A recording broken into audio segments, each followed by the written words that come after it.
Hey, what's up? I'm Ashley, and I have a question for you. What kind of endings are you into when it comes to movies, books, or TV shows? Do you like a nice wrap up, or do you like endings that leave you wondering? In other words, how much resolution do you need? Raise your hand if you like a nice bow tied at the end of a story, a happily ever after, and everyone is happy and ends up with who they should ending. Okay, now raise your hand if you prefer some mystery. Does the couple end up together? Was the sketchy neighbor the murderer? There are so many questions left when it's all said and done, but you're totally fine with it. Now, last week, we started to talk about this idea of wondering, and we said that when it comes to science and faith, there's a lot for us to wonder about. We ask all sorts of questions about how the two go together, or even if they go together. We wonder how to make sense of science and faith and what can sometimes feel like a tricky relationship between the two. All of that wondering can sometimes create a pretty uncomfortable, uneasy, or just confusing feeling. In other words, our wonder can create tension. There are actually a couple of different tensions we feel. Maybe we experience tension because we're told if we wonder or ask too many questions about God, it means we don't have enough faith. Maybe we feel tension because all of the questions we have don't always feel safe to ask. It's like you have to pick a team when it comes to science and faith, and just feeling curious about one is betraying the other. Maybe we feel tension because people tell us we should feel tension, but we honestly don't. Basically, the tension really comes down to this for many of us. There is a lot we wonder about in science and faith. And sometimes it feels more like a tug of war between the two. When that's the case, it can feel like if we just had the answers to our questions, if we didn't have to wonder as much, we could understand more, experience less tension, and not feel like we had to pick a team science or team faith. Now, there are a lot of ways to talk about faith, and here's what we mean when we say faith in this series. Faith is a confidence in who God is and how that informs the way we live. It makes sense that we feel some tension around our questions about science and faith. For some of us who've grown up coming to church, some of the questions asked in science classes can seem to clash with what we were taught at church. Or if we're new to church, there's a chance that what we've been learning at church doesn't line up with what we've been taught from our science textbook. Or maybe we've noticed how much the world seems to be talking about science. They may not say the word science every time, but we hear things like this. Fitness influencers talking about diets that can help you improve your muscle mass, or biology. Weather reports and activists talking about the climate, or climatology. Tech companies for social media platforms changing their algorithms or making self-driving cars, technology. Space travel, astronomy, cryptocurrency, and NFTs, is computer science. And that's all about science. And sometimes the kind of stuff that we hear on the news or read on the internet seems to raise these questions about what some Christians say. And maybe you know what I mean because maybe you found yourself asking questions about science and faith. Questions like, if there was a worldwide flood, why do some experts seem to say, well, maybe not?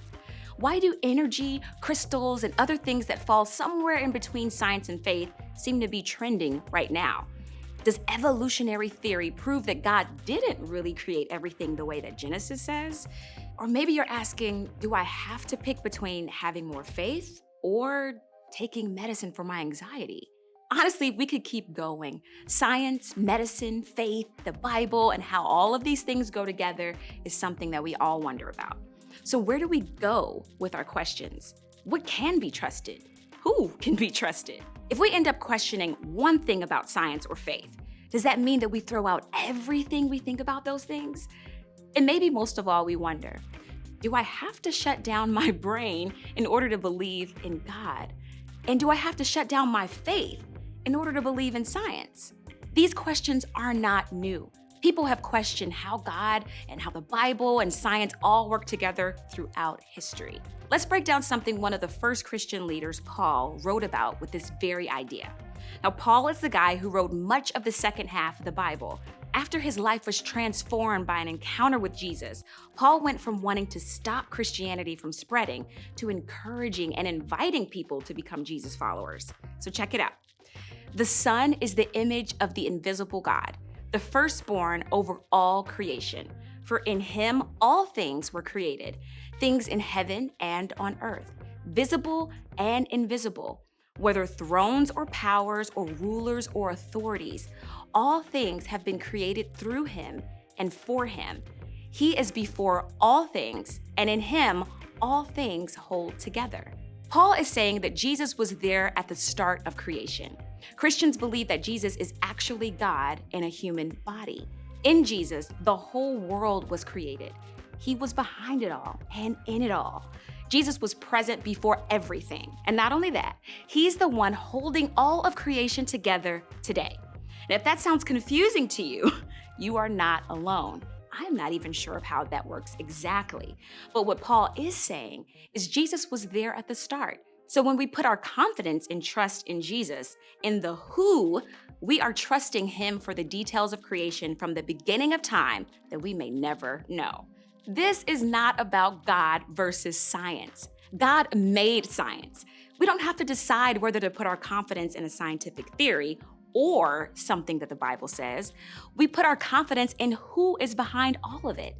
The stuff that we know and the stuff that we don't. The answers that we have and the questions we still have. God is in it and God is bigger than it.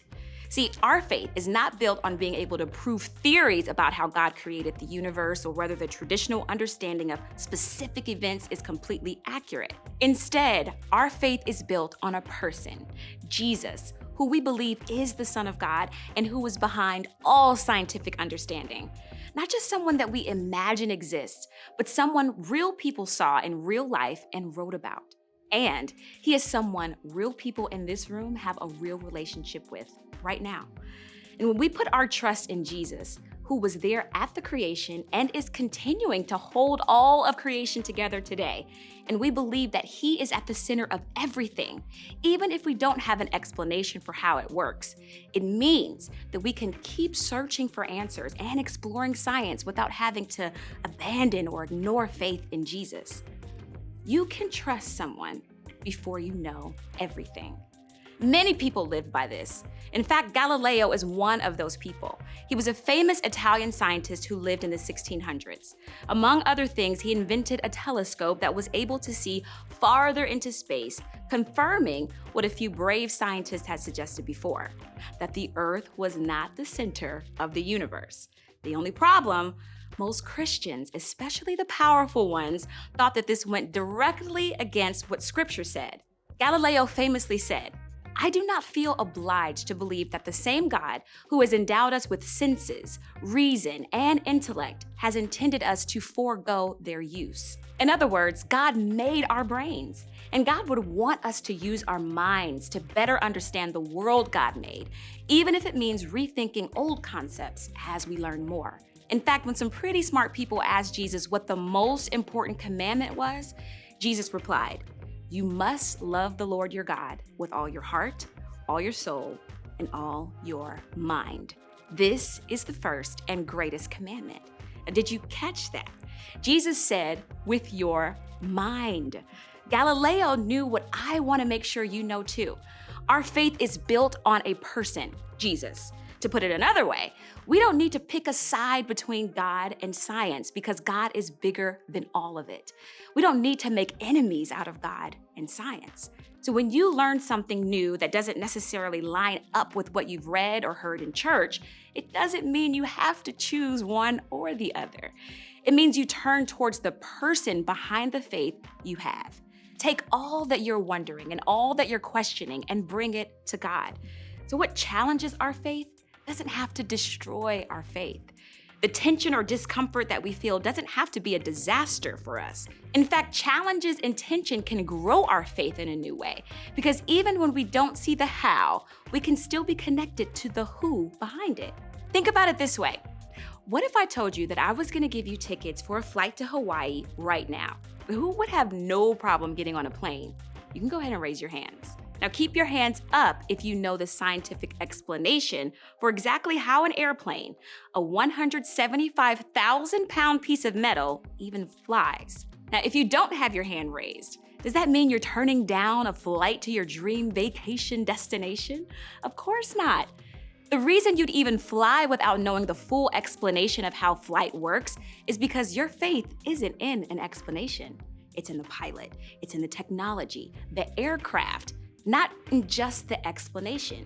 You trust that the pilot knows the science behind the flight and has the needed answers to get you to your destination. Every time someone flies, they're putting their faith in a person, not in their own knowledge of the science behind flying. We are never gonna have all the answers to every question raised about what we believe. That's okay. Wondering is okay, and not knowing the answer to something doesn't have to keep us from knowing and trusting someone. In other words, you cannot know and know. You can trust science and trust God. You can pursue answers and knowledge that come from science. You can also leave room for the mystery and wonder that are a part of this faith. You can keep learning, you can keep looking for answers, and you can keep following God. You can rest in the fact that you don't have to know everything in order to trust someone. In fact, if you don't hear anything else I said today, I want you to walk away knowing that there are two key ideas that you should consider as a result of everything that we're talking about. Number one, you should ask questions. Take all of your wondering to God. See, being a Christian isn't about having all the explanations for everything you wonder about. Having questions and asking them does not make you less of a Christian. God is okay with your doubts, your questions, and God is okay with you exploring the science behind how God created everything. God actually created your brain. God made science. This means that the very fact that you have questions is a way to see God as a real part of your everyday life. The fact that we are curious is evidence of a God who is beyond us. And lastly, you can trust Jesus. The same Jesus who Paul said was there at creation, who is in it all and holding everything together, is the one who went so far as to willingly die to show us how much we are loved and how much we're cared for. So even in our wondering, when we didn't find the answers that we want, even in the tensions and questions that don't make a lot of sense, there is one thing we don't have to wonder about. We don't have to wonder about the God at work in everything. We can trust that there is a good God involved. And when it feels like there are things that aren't making sense, we trust the someone behind it all because we know that someone is good. Our faith is in a person, Jesus. And because Jesus is fully God and fully human, we can put our faith in who Jesus is and what he did. So what if everything that we talked about today has the potential to change the way you think about what it means to be a Christian? Imagine if this could help you build a faith that will last through the questions and the wondering that science raises. Imagine if you're confronted with those hard questions and you're able to remain confident in the person of Jesus. This is what is possible when you put your faith in him. Maybe everything that we talked about today sounds good to you, but you still have questions as to why Jesus should be trusted. Then don't miss next week, because we're going to be talking about why we can place our faith in the person of Jesus. When you head to groups, think about your answer to this question. What would change if your faith was built on the person of Jesus rather than having to know everything?